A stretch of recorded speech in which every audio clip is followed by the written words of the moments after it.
ಸುಮಾರು 15 ದಿನ ಏನಂದ್ರೆ ನಮ್ಮ ವಿದ್ಯಾನಗರ ಕಾಲೋನಿ ಒಳಗೆ ಒಂದು ಕೊಣಂಗಿ ಬಂದು ಸಿಕ್ಕಿನೂರಿಗೆ ಕಚ್ಚಲತ್ತದ ರೀ ಅದು.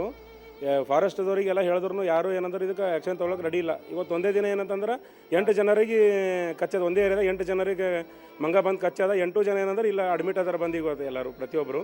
ನಾನು ಡಿಸ್ಟ್ರಿಕ್ಟ್ ಫಾರೆಸ್ಟ್ ಆಫೀಸರ್ ವಾನತಿ ಮೇಡಮ್ ಅವ್ರಿಗೆ ಕರೆ ಮಾಡಿದ್ರೆ ಅವ್ರು ಏನಂತಾರೆ ಅಂದ್ರೆ ನಾವು ಮೆಡಿಕಲ್ ಬಿಲ್ ಎಲ್ಲ ಕ್ಲೈಮ್ ಮಾಡೋಕ್ಕೆ ರೆಡಿ ಇದ್ದೀವಿ, ನೀವು ಟ್ರೀಟ್ಮೆಂಟ್ ತೊಗೋರಿ ಅಂತ ನಮಗೊಂದು ಉತ್ತರ ಕೊಡ್ತಾರೆ. ನಾನು ಅವ್ರಿಗೆ ಅಂದೆ ಮೆಡಿಕಲ್ ಬಿಲ್ ಬೇಕಾಗಿಲ್ಲ ಮೇಡಮ್, ನಮಗೆ ಏನಂತಂದ್ರೆ ಮೊದಲು ಹಿಡ್ಕೊಂಡು ಹೋಗೋದು ಕೆಲಸ ಮಾಡಿರಿ ಅಂತಂದ್ರೆ ನಮಗೆಲ್ಲ ಗೊತ್ತಂತೇಳಿ ಜೋರಾಗಿ ಮಾತಾಡಿ ಫೋನ್ ಕಟ್ ಮಾಡಿಬಿಟ್ಟಿದ್ದಾರೆ.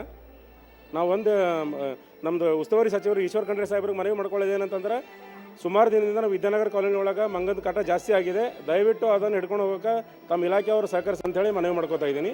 ಹಿಂದೆ ಮೇಲೇನು ಅರಣ್ಯ ಇಲಾಖೆಯವ್ರಿಗೆ ಫೋನ್ ಮಾಡೀವಿ ನಾವು. ನಮ್ಮ ವಿದ್ಯಾನಗರ ಒಳಗೆ ಶಿವಪ್ರಸಾದ್ ಅಂತೇಳಿ ಅವನಿಗೂ ಕಚ್ಚಿತ್ತು ರೀ 10 ದಿನ ಮುಂಚೆನೇ. ಅವತ್ತು ಕೂಡ ತಿಳಿಸಿದ್ವಿ ನಾವು.